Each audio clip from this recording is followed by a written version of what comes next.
Olá pessoal, tudo bem com vocês? Giovanni por aqui, e hoje nós estamos dando início à série de Introdução a Controle de Processos. É claro que controle de processos é uma matéria bastante detalhada, uma matéria complexa que tem muitos pormenores. E eu não vou conseguir explicar todos esses pormenores aqui, nem que eu fizesse 50 vídeos sobre controle de processos. Mas então, assim como a gente fez em cinética, como fizemos em balanço de massa e energia, como fizemos também em reatores não isotérmicos, o meu objetivo aqui é explicar os conceitos para vocês e, de alguma forma, facilitar o entendimento para que a gente possa resolver os exercícios que são trazidos para a gente, certo? Antes de tudo, a gente precisa entender o que é controle de processos e por que ele é importante. Vocês sabem que na engenharia química, na maioria esmagadora dos processos, a gente está interessado no que chamamos de estado estacionário ou regime permanente, que é uma condição de um sistema em que as propriedades se mantêm constantes, elas não mudam ao longo do tempo. Boa parte dos projetos que fazemos em engenharia química servem justamente para que nós delimitemos as variáveis dentro desse estado estacionário. Para que esse estado estacionário se mantenha, todas as variáveis que foram calculadas nele precisam se manter constantes. O problema é que isso é praticamente impossível no sistema real. No sistema real, portanto, várias coisas podem ser responsáveis por afetar as variáveis do sistema e tirá-lo do estado estacionário. E é aí que entra o controle de processos. Basicamente, nós vamos precisar alterar algumas variáveis do sistema de maneira com que possamos compensar outras perturbações que tenham acontecido e dessa forma fazer com que o sistema volte ao seu estado estacionário. Chamamos isso de manter a estabilidade de um sistema. E dentro de processos químicos, manter a estabilidade é fundamental. Qualquer perturbação ou variação pode se tornar caótica para um sistema, ocasionar falhas, problemas sérios e causar até mortes. Mas os sistemas de controle também estão muito próximos de nós. Por exemplo, nossa geladeira utiliza um sistema de controle para manter sua temperatura baixa e preservar os alimentos. Um carro utiliza um sistema de controle no modo cruzeiro para que a velocidade não mude, e assim por diante. Agora que nós já entendemos a importância dos sistemas de controle e sua aplicação, vamos começar a observar os processos e entender melhor como esses sistemas de controle vão funcionar. No nosso exemplo, temos um tanque cuja altura H vai depender de quanto líquido entra pela corrente Q1 e quanto líquido sai pela corrente Q2. Vocês podem observar que a altura do tanque só vai se manter estável, ou seja, não vai variar, se Q1 for igual a Q2. Vamos supor que Q1 seja maior do que Q2 por apenas alguns instantes, de forma bastante pontual, e depois volte para o seu valor inicial. Dessa forma, a altura H vai assumir um novo valor de forma permanente. Dizemos então que ela atingiu um novo estado estacionário. Por outro lado, se Q1 for permanentemente maior do que Q2, o tanque vai encher até transbordar. Vamos supor agora que temos uma válvula que pode controlar a vazão de Q1. Vamos supor agora que Q1 começa a aumentar. Nesse caso, é possível fechar um pouco a válvula de maneira com que a vazão diminua e possamos voltar para o estado estacionário original. Esse é exatamente o princípio que é utilizado pelas válvulas automáticas, só que essas não precisam que a gente opere manualmente. Se a gente pensar agora no nosso sistema funcionando com uma válvula automática, teremos basicamente a seguinte configuração. Teremos um controlador que vai ser auxiliado por um sensor. Ele vai realizar uma sequência de cálculos para corrigir a vazão através dessa válvula. Portanto, se Q1 eventualmente for maior do que Q2, o sensor ele vai captar que vai haver uma variação na altura H. Ele vai mandar um sinal para que o controlador altere a abertura da válvula para corrigir a altura H para que ela volte ao seu estado estacionário. Vejam que até agora estamos falando de forma completamente qualitativa, analisando apenas causa e efeito dentro do nosso sistema. A partir de agora, vamos colocar alguns valores numéricos para que possamos entender melhor como esses sistemas vão funcionar. Nosso objetivo, então, é estudar os sistemas operando dinamicamente, ou seja, ao longo do tempo, e entender como os controladores utilizam etapas matemáticas, uma sequência de algoritmos, para corrigir perturbações no sistema. Primeiro, nós vamos observar o comportamento dos sistemas dinâmicos e os modelos matemáticos que usamos para modelar esses sistemas. Depois vamos entender como funcionam as malhas de controle e feedback, sejam abertas ou fechadas. E por fim, vamos observar um pouco sobre a estabilidade dos sistemas dinâmicos. Vamos começar então com o funcionamento e o comportamento dos sistemas dinâmicos. Nesse exemplo que eu trouxe aqui, a gente pode ver que ele é bem semelhante ao exemplo que eu mostrei anteriormente. Qual é a diferença aqui? A diferença é que a nossa vazão Q2 ela vai depender da altura do tanque, em função de uma função raiz. Essa relação de raiz quadrada entre a altura do tanque e a vazão de saída do tanque, ela vem lá da equação de Bernoulli, da equação da hidrostática, quando a gente iguala os termos de energia potencial e energia cinética. Se a gente avalia esse sistema apenas no estado estacionário, vamos ver que Q1 tem que ser igual a Q2 para ele ficar no estado estacionário, ou seja, Q1 tem que ser igual a 5 raiz de H, então a gente encontra a altura no estado estacionário como sendo 4 metros. Só que o nosso interesse principal é entender o comportamento dinâmico desse sistema, né? Variações ao longo do tempo, ou seja, como que a altura H vai se alterar conforme Q1 varie.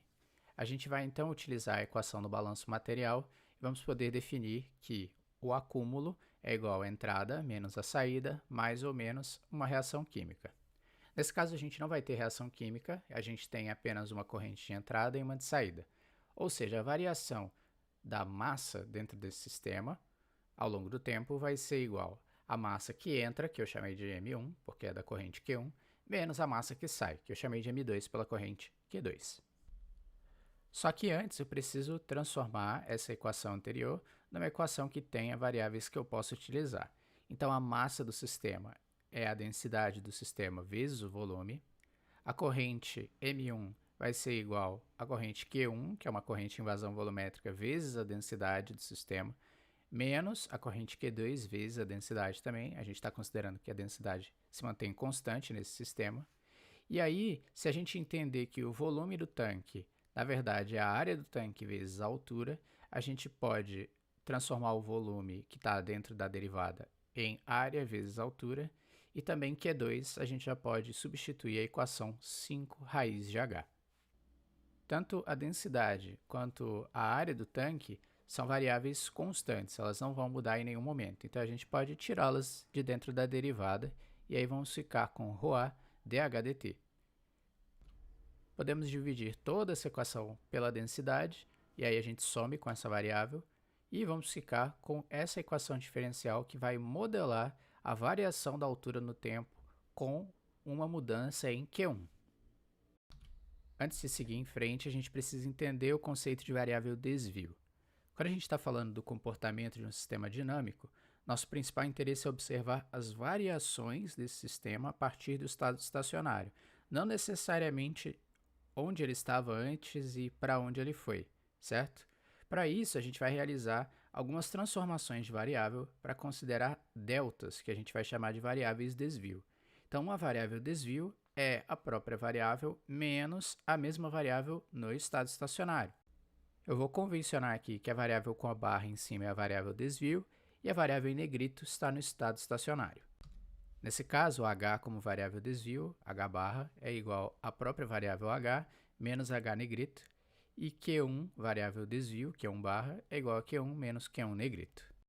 Na nossa equação diferencial que modela a variação da altura com uma variação em Q1, vamos ter as próprias variáveis. Então, se a gente reorganizar as variáveis desvio, vamos ficar que a variável h é igual a h barra mais h negrito, e a variável Q1 é igual a Q1 barra mais Q1 negrito. Se substituirmos tudo isso na nossa equação diferencial, vamos obter essa equação aqui. O problema é que a gente não consegue isolar nessa equação as variáveis desvio. A gente vai ter, no termo não linear, que é o termo raiz, h barra mais h negrito, e a gente não consegue tirar h negrito de dentro da raiz. Por causa disso, nós vamos nos valer de uma ferramenta matemática chamada de linearização. Nós vamos linearizar essa equação para depois aplicar as nossas variáveis desvio. Vamos linearizar essa função utilizando a série de Taylor truncada no primeiro termo. Dessa forma, vamos aproximar uma função de duas variáveis, por exemplo, uma função de xy para a função calculada no seu estado estacionário mais um somatório de todas as derivadas parciais dessa função calculadas em cima das variáveis no estado estacionário, vezes cada uma das variáveis menos sua variável no estado estacionário. Pode parecer um pouco confuso, mas é exatamente o que eu vou fazer no nosso exemplo agora. O lado direito da minha equação diferencial acaba sendo uma função de Q1 e de H. Se eu aplicar a definição da série de Taylor truncada no primeiro termo, para essa função de duas variáveis, eu vou ficar com o primeiro termo sendo a própria função calculada em cima de Q1 e de H no estado estacionário, cujos valores eu já sei. Depois vamos ter a derivada parcial dessa função em relação a Q1, que é a primeira variável, calculada em função de Q1 e de H no estado estacionário. Tudo isso multiplicado por Q1 menos Q1 no estado estacionário, que, se vocês lembrarem bem, é Q1 barra. E depois vamos ter a derivada parcial da função, novamente, só que em relação a h, a segunda variável, calculada também em cima de Q1 e h no estado estacionário. Tudo isso vezes h menos h negrito, que, se vocês lembrarem também, significa h barra, é h como variável desvio.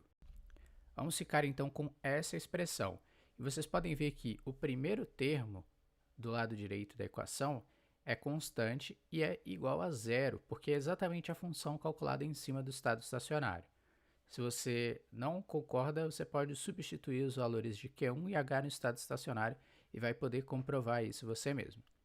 Veja que agora nós vamos ter também que aquele termo da derivada da função em relação a Q1 calculado no estado estacionário vai ser igual a 1, então a gente vai ficar com 1 vezes Q1 barra, e o termo da derivada da função em relação a h em cima de Q1 e h no estado estacionário vai ser igual a menos 5 dividido por 2 raiz de h no estado estacionário, que também é um termo constante. Ou seja, nós substituímos todos os termos não lineares dessa equação por uma equação que só tem termos lineares. Agora, a gente substitui a variável h do lado esquerdo da equação, dentro do diferencial, por h barra mais h negrito. A gente pode utilizar as propriedades da derivada, a derivada da soma, vai ser a soma das derivadas, então derivada de h barra e derivada de h negrito. Só que h negrito é uma constante, e a derivada de uma constante é igual a zero. Vamos terminar com essa equação linearizada aqui, na qual podemos substituir os valores que o problema nos deu. Vamos ficar com uma equação que é a derivada de h barra em relação ao tempo, vai ser igual a Q1 barra menos 1,25 h barra. Veja que agora a gente não está avaliando mais qual vai ser a altura em relação à entrada Q1. A gente está avaliando qual vai ser a variação da altura a partir do estado estacionário devido a uma variação da vazão Q1 também a partir do estado estacionário. Eu fiz então um gráfico de várias variações de Q1 diferentes a partir do estado estacionário. Todas essas variações são constantes, são valores numéricos constantes, e a gente pode enxergar o comportamento da resposta, ou seja, o comportamento que h barra vai ter a partir de cada uma dessas variações em Q1.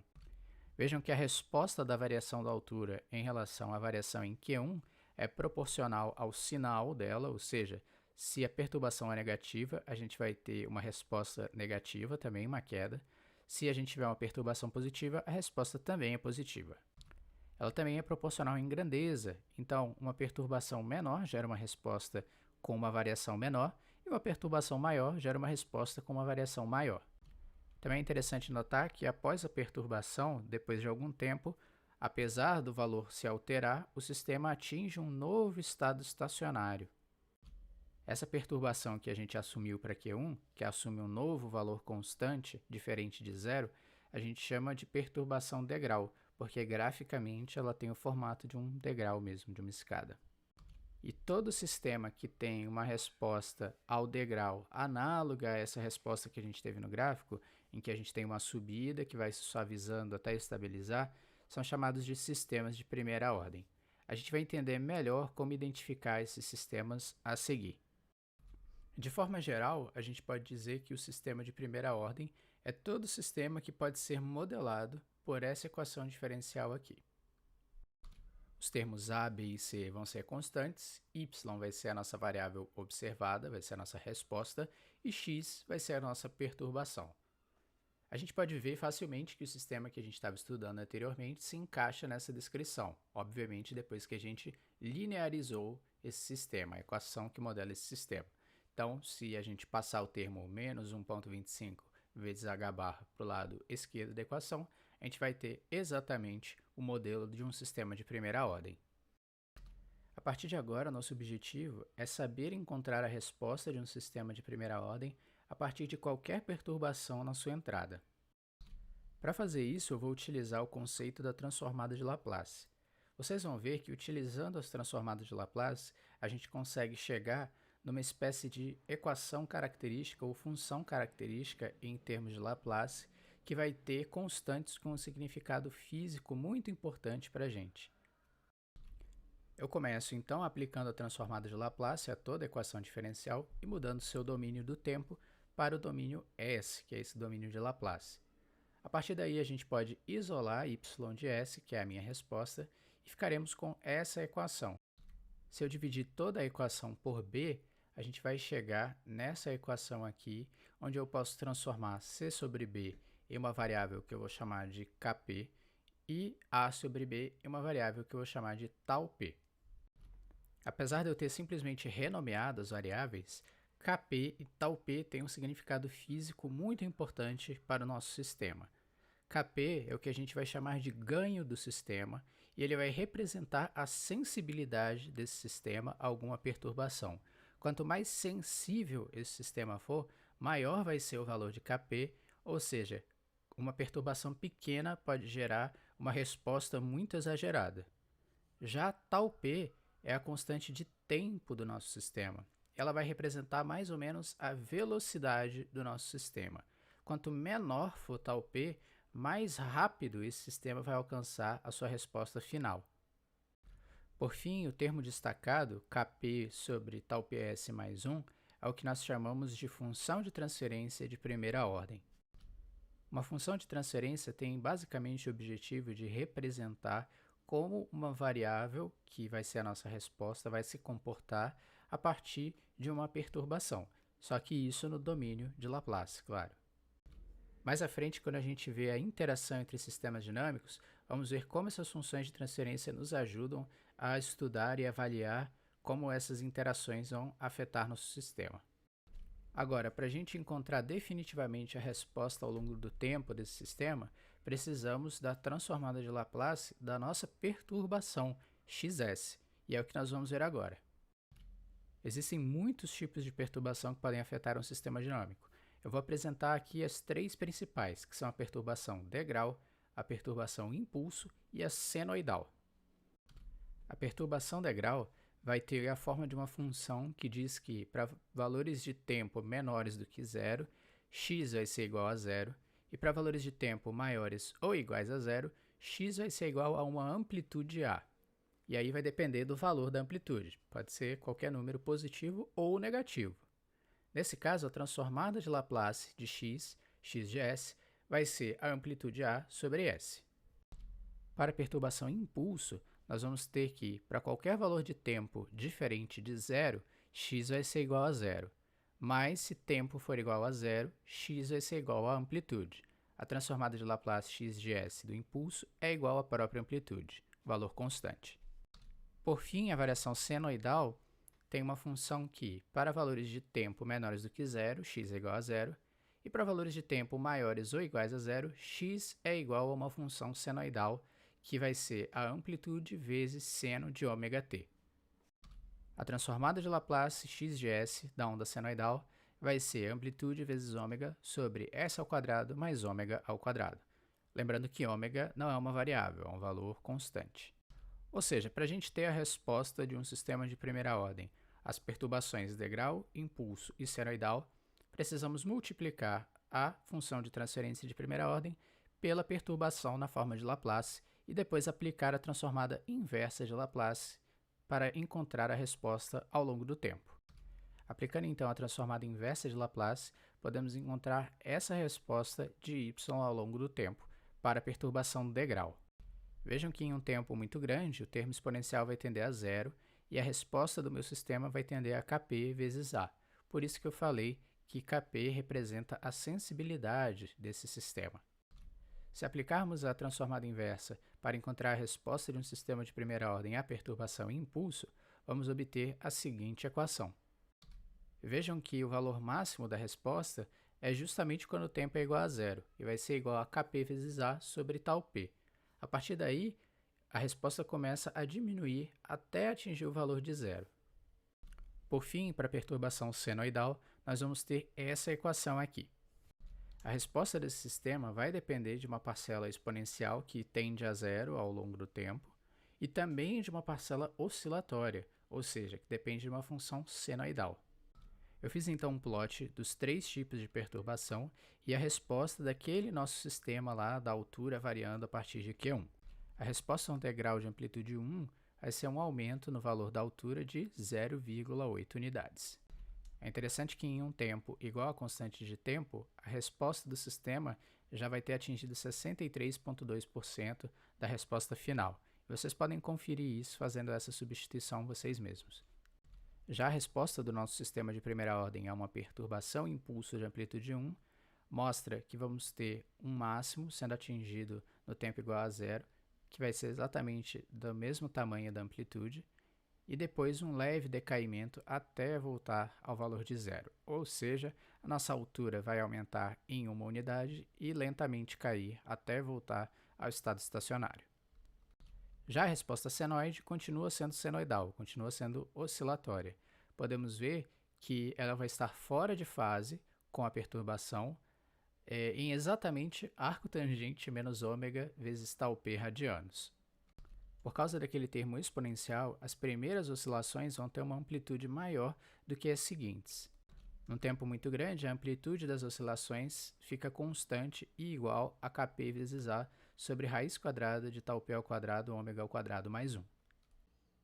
Agora, para finalizar, nós vamos resolver um exercício. Nesse exercício, nós temos um sistema onde ocorre uma reação A formando B. Ela não é elementar, tanto que a lei de reação é RA é igual a KCA ao quadrado. Nós desejamos avaliar CA, ou seja, queremos saber a resposta de CA no reator, baseado na concentração de entrada de CA0, ou seja, CA0 vai sofrer uma perturbação.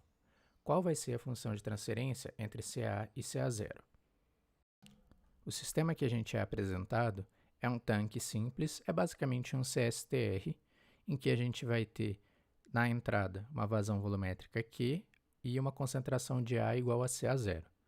Na saída, nós vamos ter a mesma vazão volumétrica e uma concentração de A igual a CA. O problema não indica que a vazão volumétrica Q se altere ao longo do tempo, que ela sofra alguma perturbação. Então, a princípio, nós vamos considerar que ela é constante. Mas nós ainda queremos saber qual vai ser a resposta da concentração Ca a uma perturbação em Ca0. Então, nós precisamos de um balanço de massa específico para o componente A que modele a sua variação ao longo do tempo. E é o que nós vamos fazer agora. Pela equação geral do balanço, nós sabemos que o acúmulo é igual ao que entra menos o que sai, mais ou menos o que é reagido. Como a gente está tratando aqui especificamente de A, vamos ter a variação na quantidade de A sobre o tempo, vai ser igual ao que entra de A menos o que sai de A, e aí, como A é um reagente, vamos ter menos o que é reagido de A, que vai ser KCa ao quadrado vezes o volume. No termo diferencial, a quantidade de A vai ser igual ao volume de A vezes a concentração de A. Já a entrada vai ser igual à vazão volumétrica de A vezes a concentração de A na entrada, e a saída, a vazão volumétrica vezes a concentração de A na saída. Como a gente considerou que o volume é constante nesse sistema, podemos retirá-lo de dentro da derivada, e ele sai como uma constante. A gente passa para o lado direito da equação dividindo. E aí vamos ficar com essa equação que vai ser a base da nossa linearização. Sim, nós vamos precisar linearizar essa equação, porque nós temos um termo não linear, que é o Ca ao quadrado. Então, vamos precisar aplicar aquela série de Taylor, novamente, truncada no primeiro termo, para que a gente linearize essa equação e aí possamos escrevê-la como um sistema de primeira ordem. Primeiro, nós precisamos estabelecer quem é a nossa função f e quais são as variáveis. a gente sabe que o volume é constante e a vazão volumétrica é constante. K é uma constante também, então as nossas variáveis vão ser CA0 e CA. Aplicando a série de Taylor, nós vamos ter a f de CA0 e CA calculado no estado estacionário, que nós já vimos que vai sempre ser igual a zero, porque justamente estamos calculando em cima do estado estacionário. Depois, vamos ter a derivada da f em relação a CA0, calculada em cima de CA0 e CA no estado estacionário, vezes CA0 barra, que é a variável desvio. E por fim, vamos ter a derivada de novo de f, só que dessa vez em relação a CA, calculada em cima de CA0 e CA no estado estacionário, vezes CA barra, que vai ser também CA como variável desvio. Por fim, nós precisamos substituir CA de dentro do termo diferencial por CA barra mais CA no estado estacionário, que é só uma manipulação da equação da variável desvio. A gente sabe que CA no estado estacionário é constante, então a derivada de CA no estado estacionário vai ser igual a zero. Nesse caso, ficamos apenas com a derivada de CA barra em relação ao tempo. Do lado direito, vamos ter um termo constante que é sobre V vezes CA0 barra, que é uma variável, e depois teremos menos Q sobre V CA no estado estacionário, menos 2KCA. Esse termo inteiro também é uma constante, vezes CA barra, que é a nossa variável. A partir daí é muito fácil deixar essa equação na forma de sistema de primeira ordem. Só precisamos passar CA barra e o termo constante, que está multiplicado por ele, para o lado esquerdo da equação. E aí vamos ficar com essa equação já no formato de sistema de primeira ordem. A partir daí é muito simples escrever nossa função de transferência. Nosso ganho do processo, Kp, vai ser igual ao termo que está multiplicando por CA0 barra, dividido pelo termo que está multiplicando por CA barra. Já a nossa constante de tempo, tal P, vai ser o termo que está multiplicando por dCA barra dt, dividido pelo termo que está multiplicando por CA barra. Ficamos então com essa função de transferência no domínio de Laplace entre CA0 e CA. Ela está toda em termos literais, mas se nós tivéssemos os valores numéricos, poderíamos encontrar então os valores das constantes Kp e tal P do nosso sistema de primeira ordem. E é isso aí, pessoal. A gente chegou no final de mais um vídeo. Eu agradeço muito vocês que ficaram até aqui. Eu sei que esse é um assunto complexo, um assunto denso. Como eu falei, eu não vou conseguir abordar todas as coisas, todas as variáveis que a gente pode considerar nesse assunto, mas se vocês deixarem alguma dúvida nos comentários ou alguma coisa desse tipo, eu vou tentar ao máximo poder responder para vocês, trazer exemplos, alguma coisa assim, que possa ajudar vocês a entenderem melhor caso haja alguma dúvida desse tipo. Espero que vocês continuem com a gente, espero que gostem do vídeo. Se inscreve aí no canal, ative as notificações, dá o like também se você gostou, compartilhe os vídeos com quem você achar interessante e até a próxima. Tchau!